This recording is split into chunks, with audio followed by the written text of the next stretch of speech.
पर्याय और प्रमाण का जड़ कर्म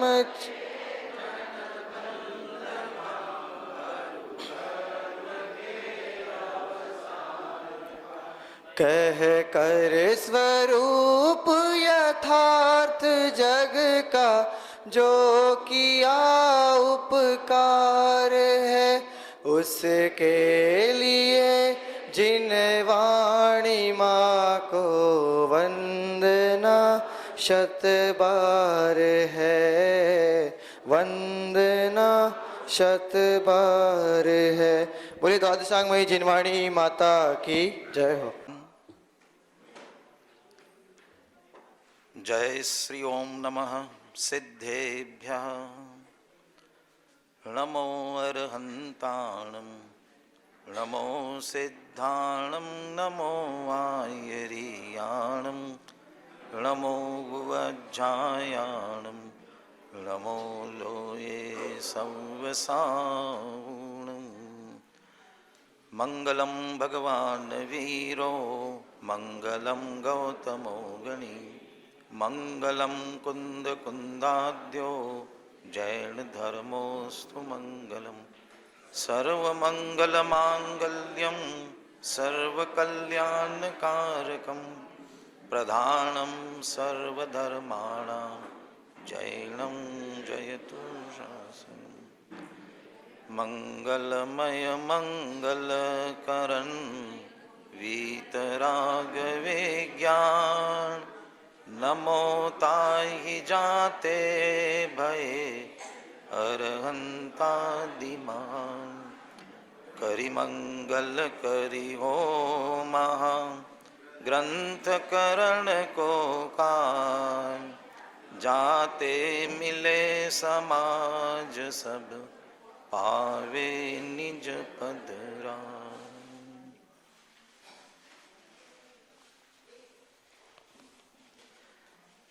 आचार्य कल्प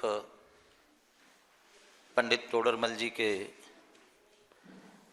त्रिशताब्दी जन्म महोत्सव के अवसर पर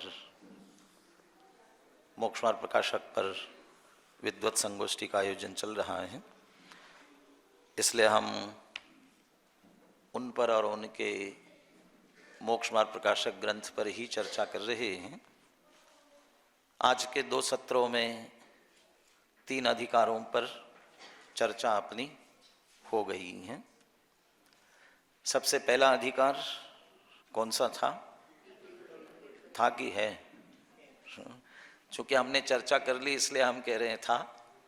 पहला अधिकार है पीठ बंध, दूसरा संसार अवस्था, और तीसरा संसार के दुखों का और मोक्ष सुख का वर्णन, और चौथा कौन सा आने वाला है?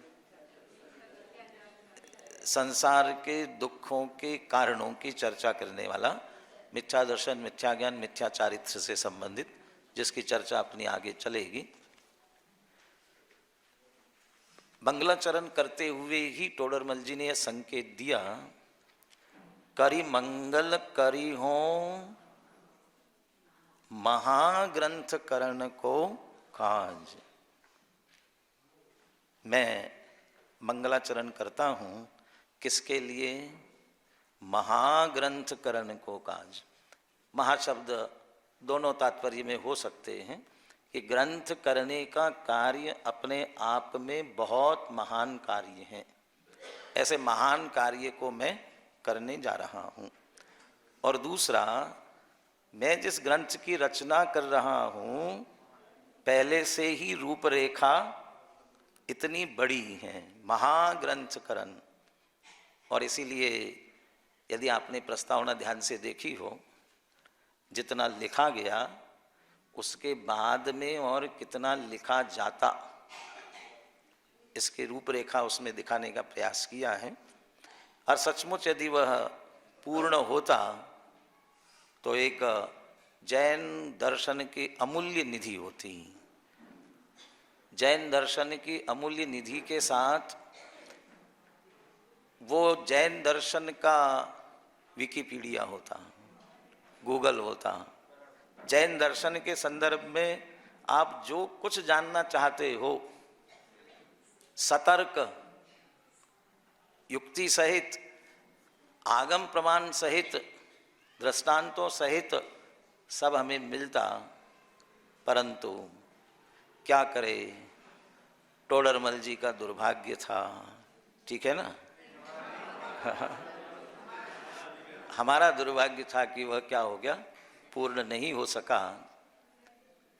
परंतु जितना है उसके लिए अपन क्या कहते हैं, अपूर्ण होते हुए भी अपूर्व है। अपूर्वता ये है कि जो वर्णन किया गया है वह वर्णन बहुत ही सटीक, मार्मिक और सहज सरल भाषा में किया हुआ है। हमें सुबह पुष्पगुच्छ दिए गए थे, बहुत सुंदर दिख रहे थे, परंतु सुगंधित नहीं थे। लेकिन कोई सुंदरता के साथ सुगंधित भी हो तो बहुत बढ़िया बात है, सोने में सुहागा। टोडरमल जी ने जो शब्द चुन चुन के रखे हैं इस ग्रंथ की रचना करने में, वे शब्द सुंदर तो है ही, लेकिन उनमें तत्व और अध्यात्म की सुगंध भी है। इसलिए सुंदरता के साथ सुगंधता भी उसमें बराबर भरी हुई है। ये महाग्रंथ लिखने जा रहे थे, महाग्रंथ। इसलिए सबसे पहले जब इतना बड़ा ग्रंथ लिखा जा रहा है तो मंगलाचरण भी बड़ा होना चाहिए ना। इसलिए मंगलाचरण कितने छंदों में किया? मंगलाचरण कितने छंदों में? 2 छंदों में। 2 छंदों में तो मंगलाचरण उन्होंने पद्य लिख दिया, परंतु पुनः मंगल कहते हैं, मंगल करते हैं कह करके नमोकार मंत्र के माध्यम से पंच परमेष्ठियों का स्मरण किया और फिर संस्कृत में लिखा और फिर उनके स्वरूप का विचार करते हैं। जिन्हें नमस्कार किया है उनके स्वरूप का विचार करते हैं कह करके 5 परमेष्ठियों का बहुत विस्तृत विवेचन किया, जिसकी चर्चा सुबह अपन ने थोड़ी की थी। उसके साथ साथ उन्हीं पंच परमेष्ठियों में जो जो आते हैं, जो जो पूज्य है, उन सब के भी उल्लेख पूर्वक नमस्कार किया। मंगलाचरण, जिन्हें मंगलाचरण किया वे हमारे लिए पूज्य क्यों हैं, उनसे हमारे प्रयोजन की सिद्धि होती है कि नहीं होती है, मंगलाचरण करने का प्रयोजन क्या क्या, मंगलाचरण करने से हमारा कार्य निर्विघ्नता से पूरा हो सकेगा। एक एक बात पर इतनी बारीकी से चर्चा करते हुए एक तरह से वह मंगलाचरण पूर्ण हुआ। उसके बाद पीठ बंद। पीठ बंद, पीठ बंद मतलब जैसे हम कोई भी रचना करने जाते हैं तो सबसे पहले पीठ बनाते हैं और पीठ बना करके फिर उसके ऊपर रचना करते हैं। और पीठ जितना मजबूत होगा उसके ऊपर की रचना भी उतनी मजबूती से उसमें खड़ी रह सकेगी।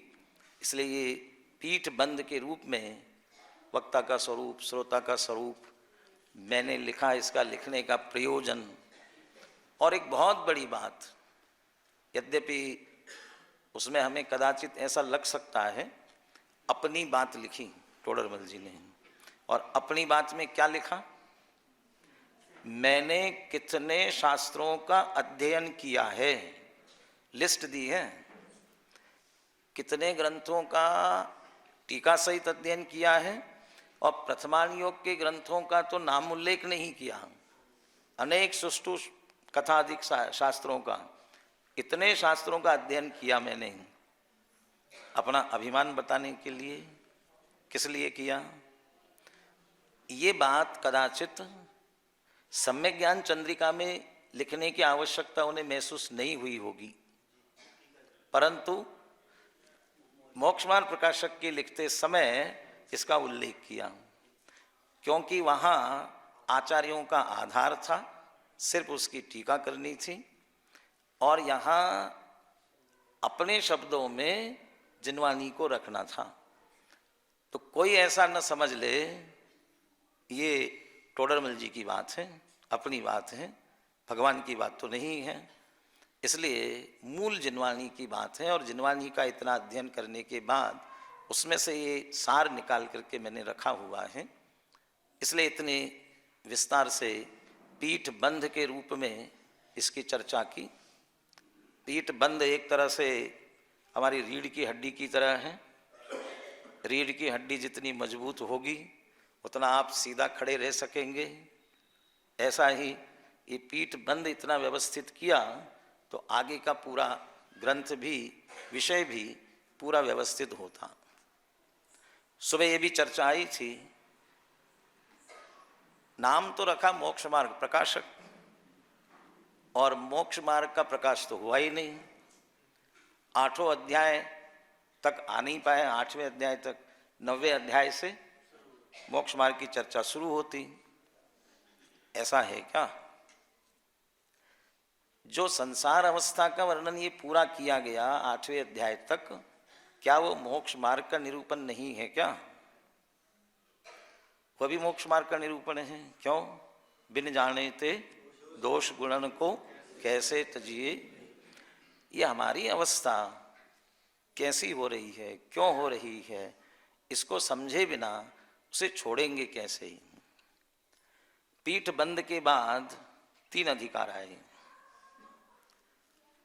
आप समझते इस बात को, 3 बातें होती हैं और उन 3 बातों में से हमारे वास्तव में दुख का कारण क्या होता है? एक स्थिति, दूसरी परिस्थिति और तीसरी मनस्थिति। इनमें से दुख का कारण क्या होती है? क्या होती है?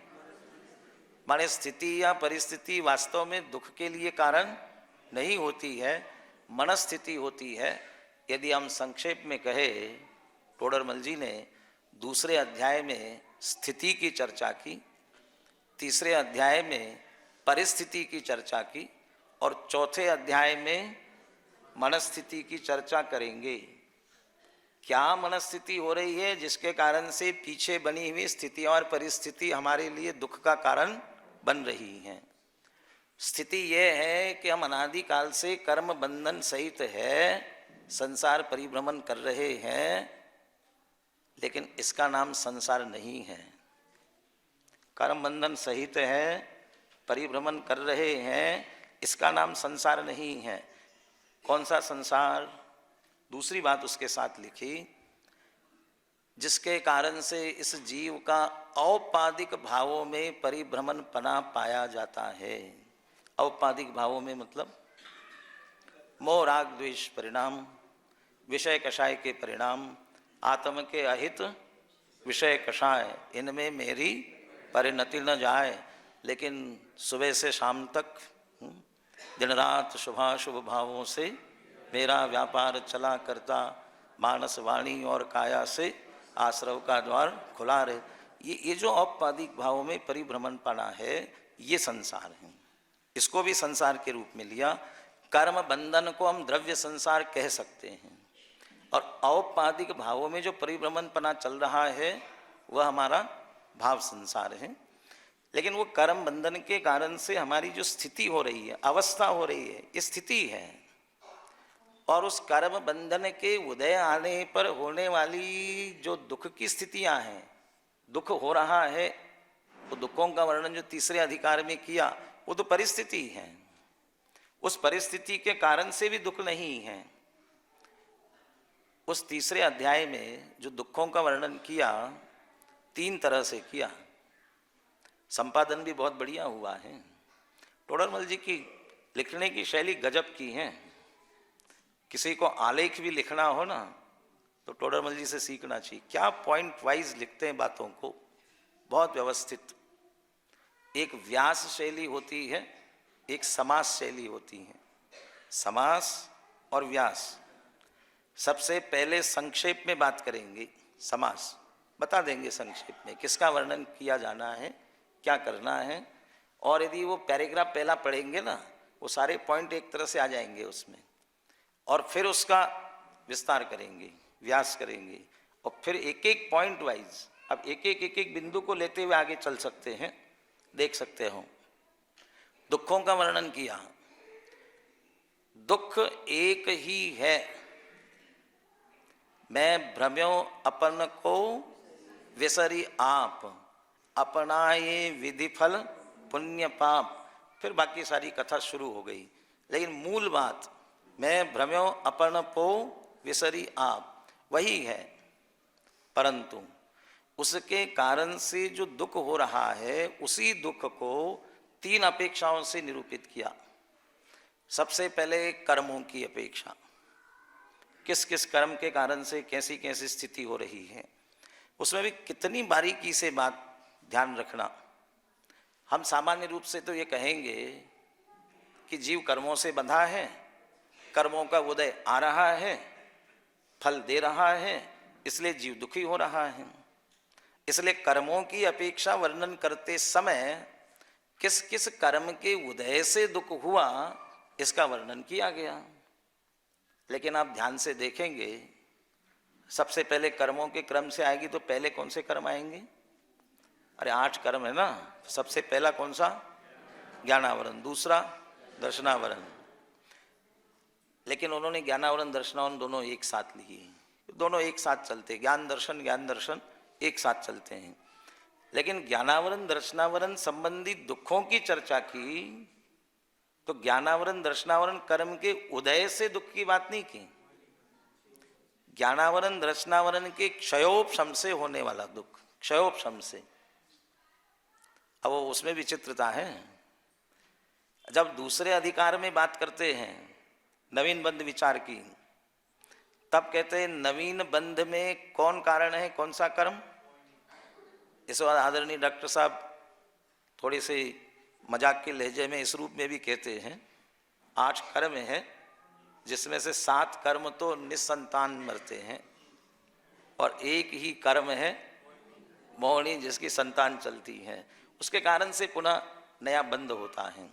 और उसकी चर्चा करते समय अकेला मोहिनी बंध के लिए कारण है ये कहते हुए प्रारंभ बात यहाँ से की ज्ञानावरण दर्शनावरण अंतराय कर्म का क्षयोपशम है, और उस क्षयोपशम के कारण से ज्ञान दर्शन और वीर्य का किंचित उघाड़ है।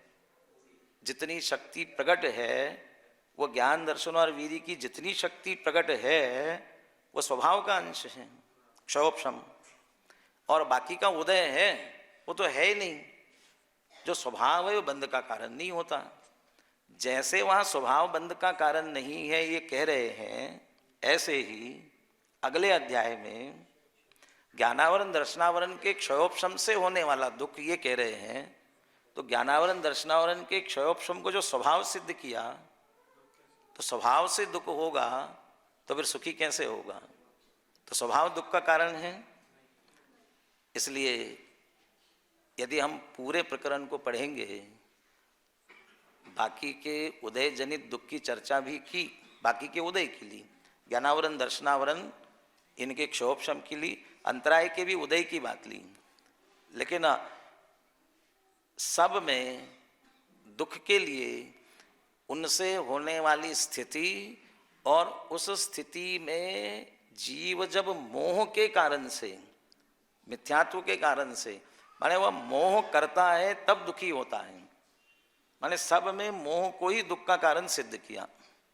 लेकिन तब भी ज्ञानावरण दर्शन तो स्वभाव का अंश है ना, उसमें दुख होने का क्या कारण है? मोह मिल जाए तो भी। लेकिन चूंकि वो ज्ञानावरण दर्शनावरण के कारण से शक्ति तो हुई है अल्प, और मोह के कारण से होने वाली इच्छा है अधिक की, देखने की शक्ति कम हुई है, और ये सर्व को देखूं, सर्व को सूंघूं, सर्व का स्पर्श करूं, और सर्व के करने की इच्छा शक्ति है नहीं क्षयोपशम के कारण से। तो अल्पता और इधर मोह के उदय से होने वाली इच्छा, साथ में उसमें सुख बुद्धि, जिज्ञासु वृत्ति। ये पूछ रहे थे ना, संयम से पूछा था, जानने की इच्छा। इसी दुखों में बात कर रहा था मैं। एक तरह से पहले ही बात कर लेते हैं।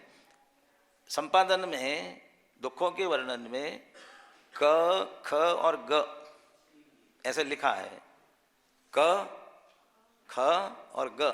जैसे आप बिंदुवार लिखते समय लिखते हैं तो क बिंदु में लिया कर्म निमित्त से होने वाले दुखों का वर्णन, ग में लिया अवस्था, संसार की चतुर्गति, पर्याय की अपेक्षा से दुखों का वर्णन ख में, और ग जो तीसरा है उसमें लिया दुख का सामान्य स्वरूप, जिसमें 4 इच्छाओं की चर्चा ली गई थी। लेकिन फिर से दुख तो एक ही है, लेकिन उसका वर्णन इन 3 अपेक्षाओं से किया, और तीनों में ध्यान से देखेंगे मोह के उदय को ही मुख्य रखा। मैं भ्रम्यो अपन पो विसरी आप, अपनाए विधि फल पुण्य पाप। या क्षणला की अपेक्षा से कहे तो मोह महामद पियो अनादि, भूल आपको भरमतवादी। वह मोह ही उनमें सब में दुख का कारण है, ये सिद्ध करने का प्रयास किया। जब तीसरे अध्याय में मोक्ष सुख की चर्चा भी है हरेक में, और हरेक में ये जीव उससे दुखी है और दुख से बचने का उपाय भी करता है, परंतु जिस मोह के कारण से दुखी है उसी मोह के कारण से वो उपाय भी क्या करता है, उल्टा करता है, और उल्टा करता है तो सुखी हो नहीं पाता है। और हर एक प्रकरण में आप देखेंगे सच्चा उपाय क्या है, सबसे पहले लिखेंगे सम्यक दर्शन सहित, वस्तु स्थिति को सही समझ लेंगे तो तत्संबंधी दुख नहीं होगा। सम्यक दर्शन को सबके सामने खड़ा किया। ये दुखों की चर्चा, इसमें हाँ ये बात कर रहा था मैं, इच्छा की बात भी आई। इच्छा दुख का कारण है, तो जानने की इच्छा, ये भी तो इच्छा हुई ना, ये भी दुख का कारण है कि नहीं है। यही तो ज्ञानावरण दर्शनावरण क्षोभशम में सिद्ध किया। ज्ञानावरण दर्शनावरण के क्षोभशम में जानने की शक्ति हुई, ये इच्छा हुई, जिज्ञासा, ये जानने की इच्छा।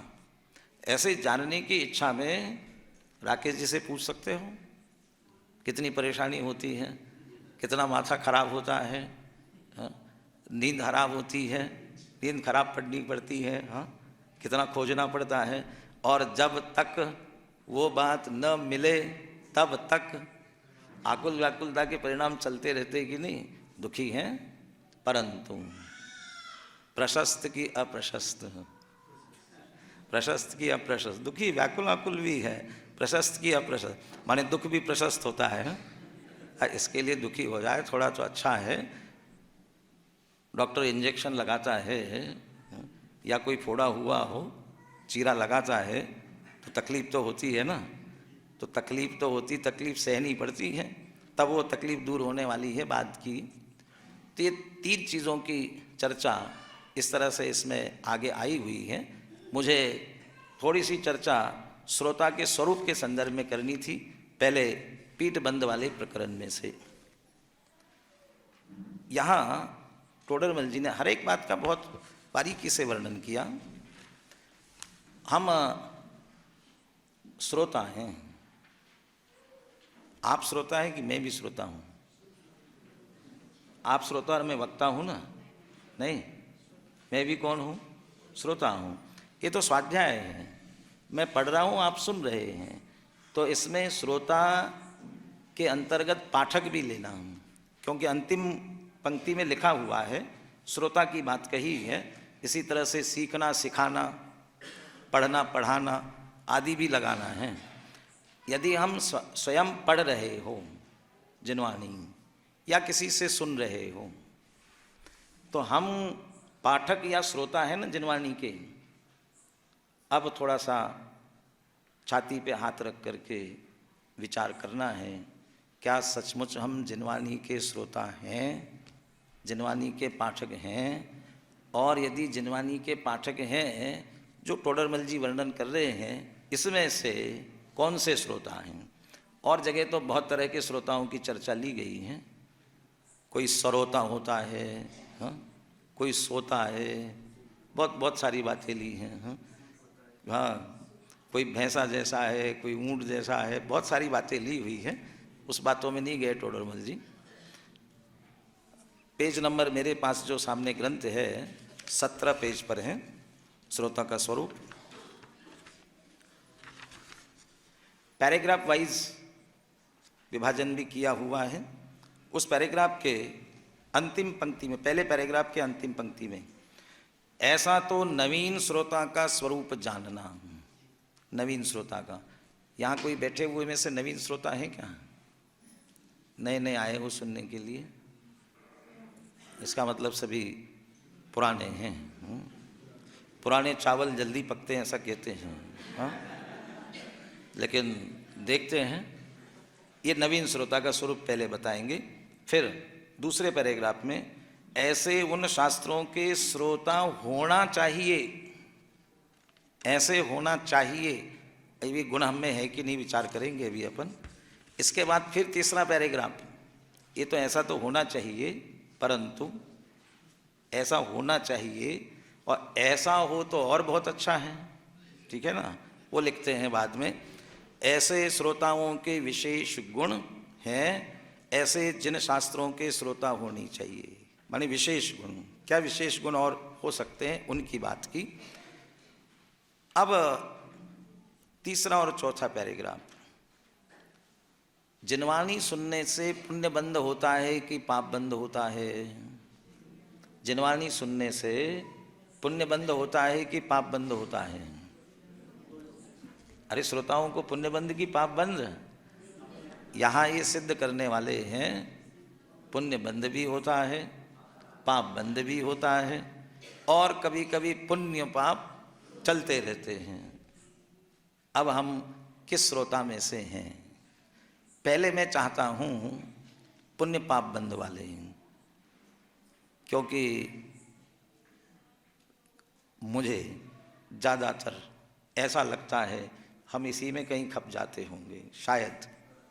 देखिए, पुनश्च शास्त्र सुनने से हमारा भला होगा, ऐसी बुद्धि से जो शास्त्र सुनते हैं। बस इस अपेक्षा से सुनने से भला होगा, बैठ गए सुनने के लिए, परंतु ज्ञान की मंदता से विशेष समझ नहीं पाते। ज्ञान की मंदता से विशेष समझ नहीं पाते। ज्ञान की मंदता का मतलब क्षोभशम कम है, क्षोभशम कम से ज़्यादा रुचि कम है, वो भी ज्ञान की मंदता है। और जगह तो बुद्धि लगाता है, हाँ? आगे जाके लिखा ना टोडरमल जी ने, हाँ? और दुनियादारी में तो बुद्धि लगाता है, और यहाँ आवे तो यहाँ विचार करने के लिए तैयार नहीं होता है। तो ज्ञान की मंदता का भी अर्थ वही है, जो जिस विषय में रुचि नहीं लेगा वो विषय उसे समझ में नहीं आ पाएगा। ज्ञान की मंदता से विशेष समझ नहीं पाते, उनको पुण्यबंध होता है, विशेष कार्य सिद्ध नहीं होता। लेकिन भला होगा करके सुन तो रहे हैं, और जब तक सुन रहे तब तक वहाँ परिणाम बंद है, इसलिए पुण्य बंद होता है। तथा जो कुल प्रवृत्ति से अथवा पद्धति बुद्धि से अथवा सहज योग बनने से शास्त्र सुनते हैं, अथवा सुनते तो हैं परंतु कुछ अवधारण नहीं करते, उनके परिणाम अनुसार कदाचित पुण्य बंद होता है, कदाचित पाप बंद होता है। सुन लिया, जो सुना दिया वो सुन लिया, ऐसा करेंगे जितना परिणाम लगेगा उतना पुण्य बंद होगा, नहीं लगेगा पाप बंद होता रहेगा। अब पाप मात्र पाप बांधने वाले हैं। तथा जो मद मत्सर भाव से शास्त्र सुनते हैं अथवा तर्क करने का ही जिनका अभिप्राय है, तथा जो महंतता के हेतु अथवा किसी लोभाधिक प्रयोजन के हेतु से शास्त्र सुनते हैं, तथा तो शास्त्र तो सुनते हैं परंतु सुहाता नहीं है, ऐसे श्रोताओं को केवल पाप बंद ही होता है।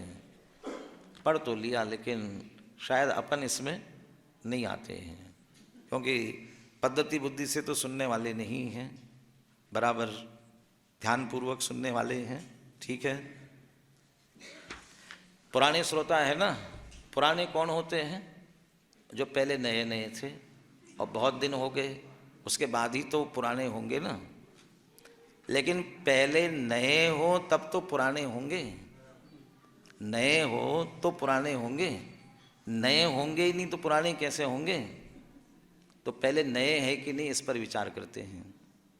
देखिए, अब श्रोता का स्वरूप कहते हैं, भले ही होनहार है, इसलिए जिस जीव को ऐसा विचार आता है कि मैं कौन हूँ, मेरा क्या स्वरूप है, ये चरित्र कैसे बन रहा है, ये मेरे भाव होते हैं, उनका क्या फल लगेगा, जीव दुखी हो रहा है सो दुख दूर होने का क्या उपाय है, मुझको इतनी बातों का निर्णय करके कुछ मेरा हित हो सो करना, ऐसे विचार से उद्यमवंत हुआ है। अब अपने अपने छाती पे हाथ रखने का समय आया।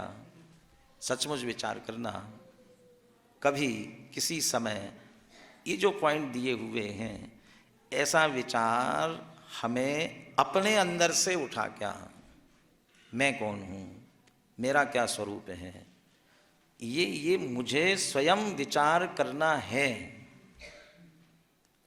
यदि ऐसे स्वयं अंदर से उठे हुए विचार पूर्वक सुनने के लिए उद्यमवंत नहीं हुए हैं, तो अभी नवीन श्रोता भी हम बने नहीं हैं।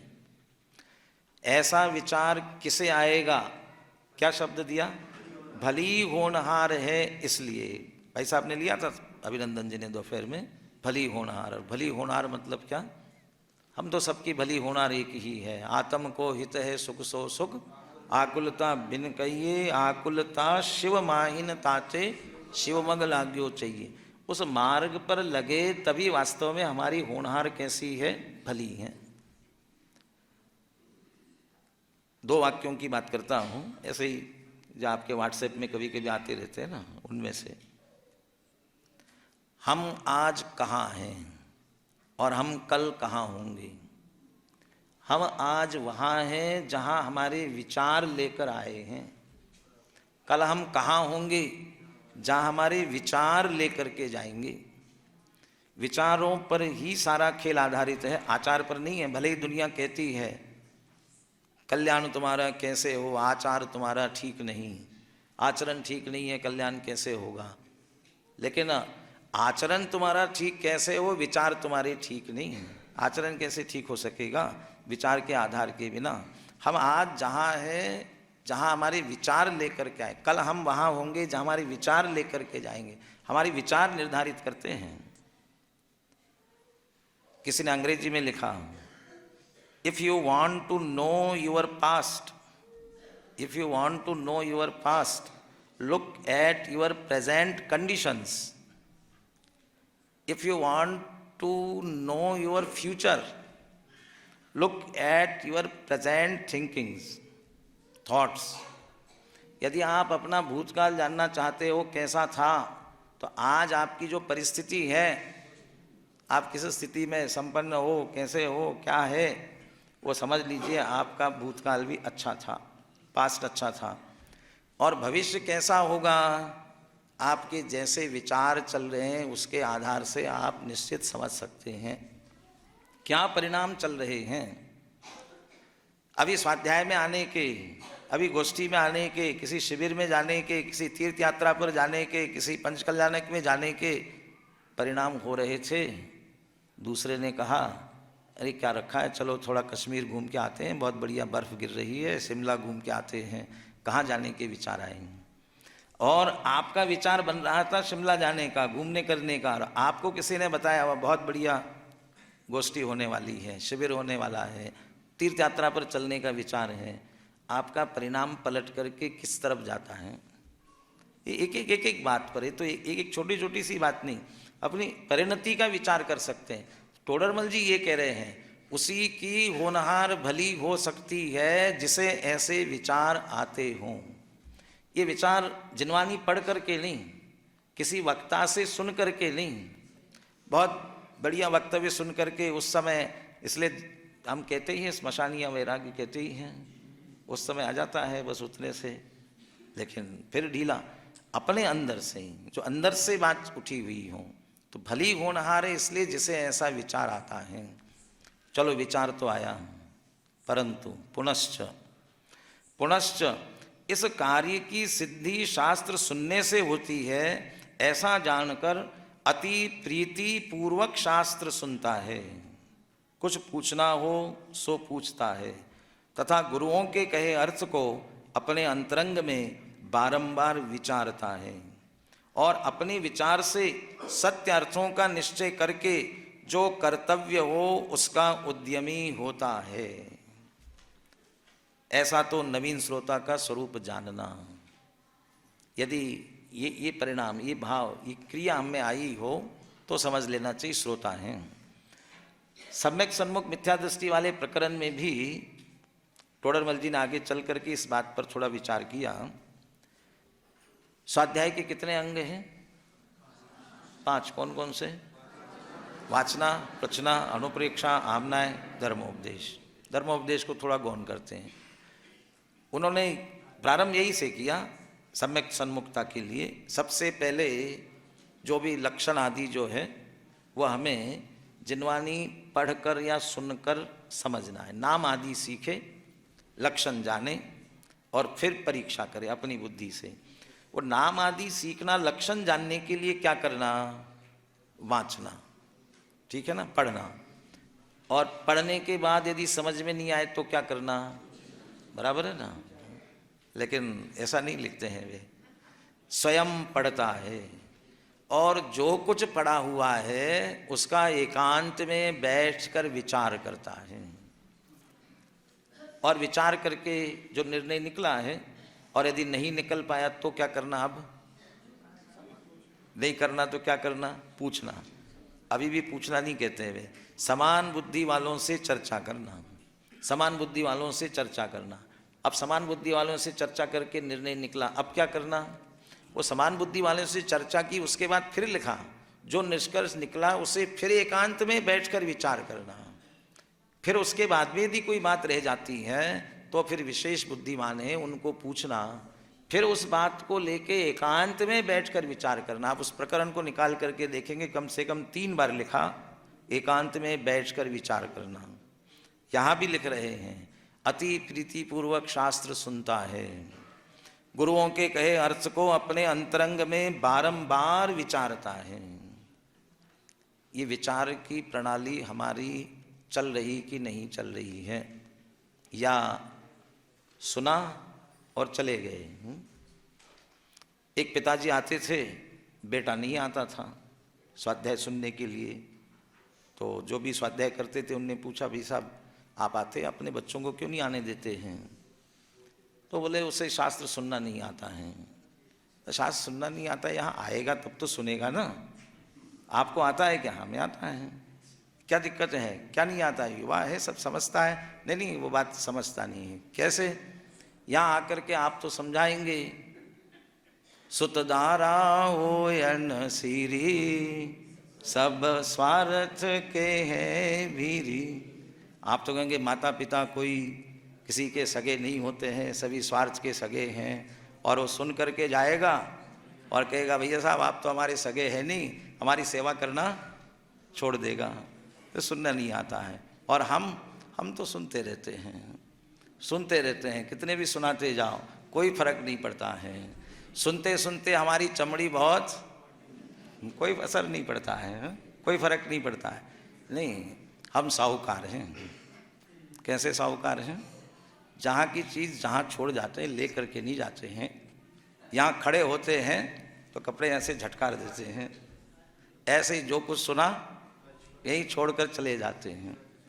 सचमुच में आगे पीछे से विषय को बराबर लेते हुए अंतरंग में बारंबार विचारता है और अपने विचार से सत्य अर्थों का निश्चय करके जो कर्तव्य उसका उद्यमी होता है। ऐसा तो नवीन श्रोता का स्वरूप जानना। यदि हम इससे आगे बढ़े हैं, अब हमारा कर्तव्य क्या है? हमारे श्रद्धा ज्ञान चारित्र की स्थिति क्या होनी चाहिए? पुनश्च जैन धर्म के गाढ़ श्रद्धानी है। हमारा हित इसके अलावा और कहीं है ही नहीं, ऐसा अच्छी तरह से निर्णय करते हुए गाढ़ श्रद्धानी है। नाना शास्त्र सुनने से जिनकी बुद्धि निर्मल हुई है तथा व्यवहार निश्चय आदि का स्वरूप भली भांति जानकर जिस अर्थ को सुनते हैं उसे यथावत निश्चय जानकर अवधारण करते हैं। देखिए विरोधाभास वाक्य में, व्यवहार निश्चय आदि का स्वरूप भली भांति जानकर जिस अर्थ को सुनते हैं उसे यथावत निश्चय जानकर अवधारण करते हैं। माने व्यवहार को भी पढ़ करके क्या जानते हैं? निश्चय जानते हैं। फिर निश्चय को निश्चय और व्यवहार को व्यवहार, यथावत नयों का भी बराबर उनको ज्ञान है। दृढ़ श्रद्धान है, ये श्रद्धा की स्थिति। निश्चय व्यवहार का ज्ञान है, ये ज्ञान की स्थिति। और चारित्र कैसा होना चाहिए। तथा जब प्रश्न उठता है तब अति विनयवान होकर प्रश्न करते हैं, ये भी चारित्र की स्थिति है, अति विनय। अथवा परस्पर अनेक प्रश्नोत्तर कर वस्तु का निर्णय करते हैं, शास्त्राभ्यास में अति आसक्त हैं। आसक्ति अच्छी की बुरी? आसक्ति तो कहाँ होनी चाहिए? शास्त्राभ्यास में अति आसक्त हैं। और सबसे बड़ी बात, धर्म बुद्धि से निंद कार्यों के त्यागी हुए हैं। ये हमारी श्रद्धा ज्ञान चारित्र की स्थिति होनी चाहिए। ऐसे उन शास्त्रों के श्रोता होना चाहिए। अब विशेष गुण क्या होना चाहिए? यहाँ तक निश्चित रूप से अपन हैं। यदि हैं तो ये जिनवाणी हमें आगे निर्णय के लिए कार्यकारी हो सकेगी। श्रोताओं के विशेष लक्षण कैसे हैं? यदि उसे कुछ व्याकरण न्यायाधिक का तथा बड़े जैन शास्त्रों का ज्ञान हो तो श्रोतापना विशेष शोभा देता है। हम सभी शास्त्रीय विद्वान न्याय व्याकरण का अध्ययन करते हैं, अनेक शास्त्रों का अभ्यास भी करते हैं, तो विशेष वक्तापना से अच्छा श्रोतापना भी शोभा देता है। ऐसा भी श्रोता हो किंतु उसे आत्मज्ञान न हुआ हो तो उपदेश का मर्म नहीं समझ सके। आत्मज्ञान, गुरुदेव कितना समय हो गया पूरा ना? 5 मिनट। गुरुदेव ज्ञान कल्याणक के समय का ये जो अपना बहुत प्रसिद्ध वाक्य जो चलता है ना गुरुदेव का, हूँ परमात्मा छू एम नक्की कर, हूँ परमात्मा छू एम निर्णय कर, हूँ परमात्मा छू एम अनुभव कर, ये किसी ज्ञान कल्याणक के प्रवचन का अंश है। उसके साथ साथ आगे पीछे वो ये भी कहते हैं, ये समवसरण में विराजमान परमात्मा परमात्मा है, ऐसा निर्णय सच्चा किसका?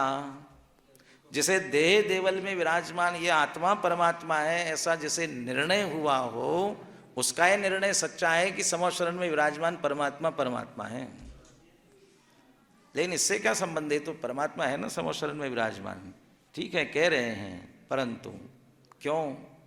जैसे लोक में कहावत होती है, जाके पाव फटी न बिवाई, वो क्या जाने पीर पराई। ये नए लोग तो शायद समझते नहीं हो। अरे दाढ़ में दर्द हुआ हो, अब मैं कह रहा हूँ बहुत दर्द हो रहा है, बहुत दर्द हो रहा है, आप भाववासन नहीं कर पाएंगे, लेकिन वो जल्दी कर लेंगे। कौन? जिसे कभी हुआ होगा वो कर सकेगा।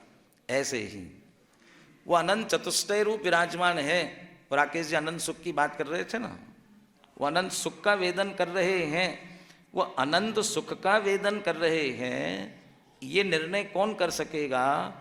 उसी अनंत सुख का आंशिक वेदन, भले ही एक अंश अनंतवे भाग रूप उस अतीन्द्रिय सुख निराकुल सुख का वेदन सम्यक तो पूर्वक जिसने किया हो, आत्मज्ञान पूर्वक जिसने किया हो, आत्मा के आश्रय से जिसे निराकुल सुख प्रकट हुआ हो, ये मुझे जो सुख की कणिका जागृत हुई है ना, ये अनंत सुख वहाँ प्रकट हुआ है। जैसा परमात्मा यहाँ विराजमान है, ये प्रकट पर्याय में परमात्मा हुए हैं।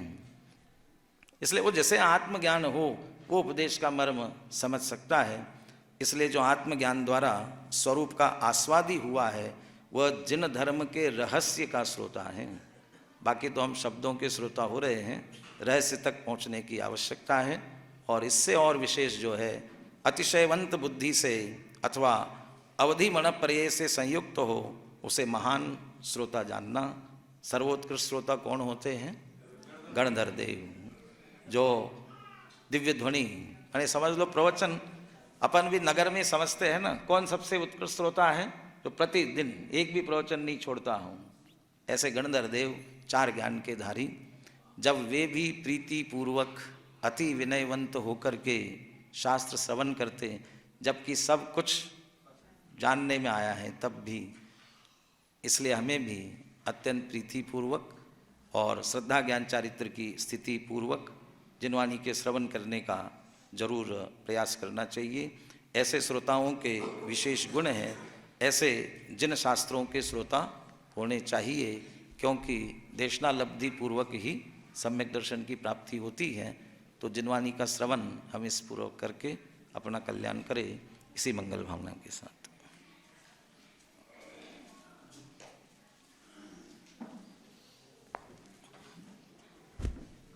जिनवाणी स्तुति के पश्चात रात्रिकालीन जो हमारा आज के प्रथम द्वितीय एवं तृतीय अधिकार पर जो चर्चा सत्र है वह अभी तुरंत प्रारंभ होगा। कोई भी जो है अपना स्थान नहीं छोड़े, तो यहीं पर ही रुके।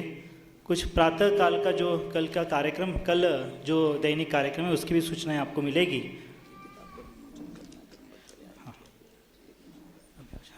इससे पूर्व थोड़ा बैठ जाइए आप लोग। जिनवाणी स्तुति के पूर्व क्रम नियमित पर्याय, यह जो किताब है जो अभी अभी डॉक्टर हुकुमचंद जी भारेल साहब द्वारा लिखी गई थी, उसी क्रम नियमित पर्याय इस किताब का कन्नड़ भाषा में जो अनुवाद है वह हमारे बीच में बेलगांव से पधारी हुई विदुषी धवलश्री जी पाटिल इन्होंने किया है। कल मैंने उनका सामान्य परिचय आप लोगों को दिया था। मैं हिंदी का क्रम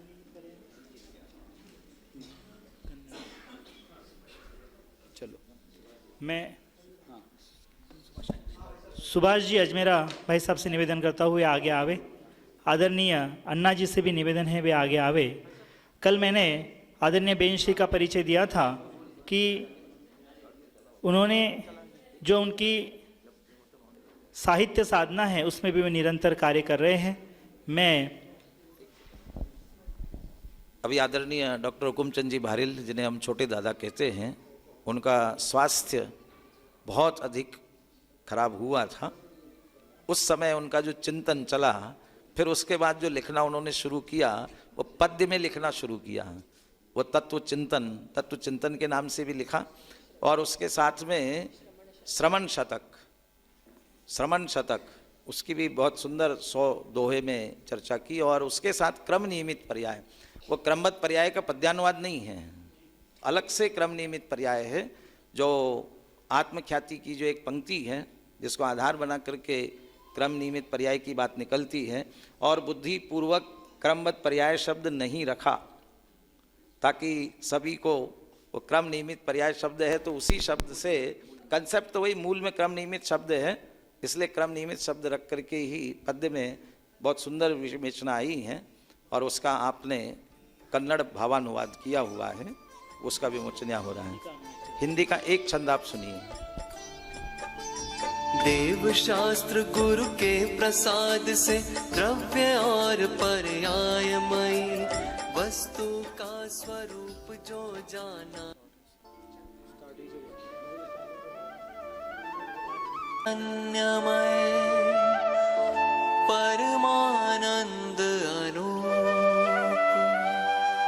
समय सार में आत्मा मैं ही हूँ निज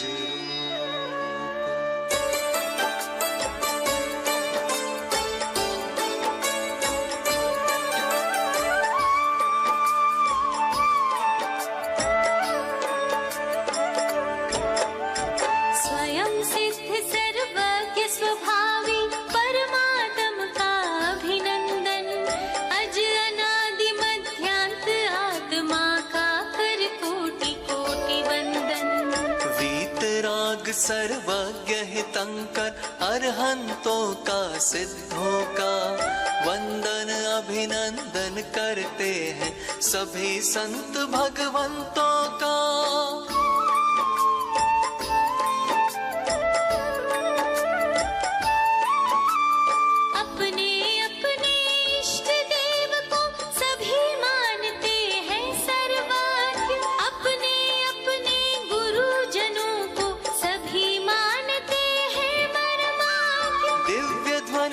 अनुसार रचित जो शास्त्र वही जिनवाणी है, इनके ही मंगल प्रसाद से अपनी बात। इसका जो विमोचन किया है हमारे सुभाष भाई अजमेरा ने, ये हमारे अकोला में इनका प्रतिदिन स्वाध्याय होता है, प्रतिदिन वहाँ पर स्वाध्याय करते हैं।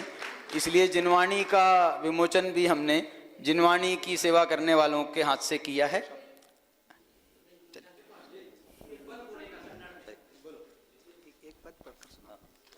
जो बीच में से अर्थ का है ना वो लेना, मैंने मंगलाचरण का हाँ हाँ ले ಒಂಥರ ಬಸ್ ತೋರಿಸಿರಿ ಕನ್ನಡ ಹಾಂ ಮಾತ್ರ हाँ मंगलाचरण का बीच हाँ ओके। यहाँ पर हाँ 46वां जो पद्य है उसे पढ़ूंगा और उसका कन्नड़ में मैं अर्थ भी पढ़कर सुनाऊंगा। जिस भव में हमको जाना है इसके अनुसार भाव होंगे, भाव भवों से बंधे हुए भव भी बंधते हैं भावों से। यदि दो तरफा ही बंधन है तो वह निश्चित ही नक्की है, भावों का होना भव होना यह बात एकदम पक्की है। तो इसको ही कन्नड़ में है इस प्रकार उसका अनुवाद हुआ है। ಯಾವ ಭವದಲ್ಲಿ ನಮಗೆ ಹೋಗಬೇಕಾಗಿದೆಯೋ ಅದರ ಅನುಸಾರ ನಮ್ಮಲ್ಲಿ ಭಾವಗಳಾಗುವವು, ಭಾವಗಳು ಭವಗಳಿಂದ ಬದ್ಧವಿವೆ ಮತ್ತು ಭವಗಳು ಕೂಡ ಭಾವಗಳಿಂದಲೇ ಬಂಧಿಸುತ್ತವೆ. ಒಂದು ವೇಳೆ ಎರಡೂ ಕಡೆಯಿಂದಲೇ ಬಂಧನವಿದೆ ಎಂದ ಮೇಲೆ ಭಾವಗಳ ಆಗುವಿಕೆ ಮತ್ತು ಭವಗಳ ಆಗುವಿಕೆಯೂ ನಿಶ್ಚಿತವಾಗಿಯೇ ನಿಶ್ಚಿತವಿದೆ ಎಂಬ ಮಾತು ಒಮ್ಮೆಲೆ ನಿಶ್ಚಲವಾದ ದೃಢವಾದ ಮಾತು ಇದೆ.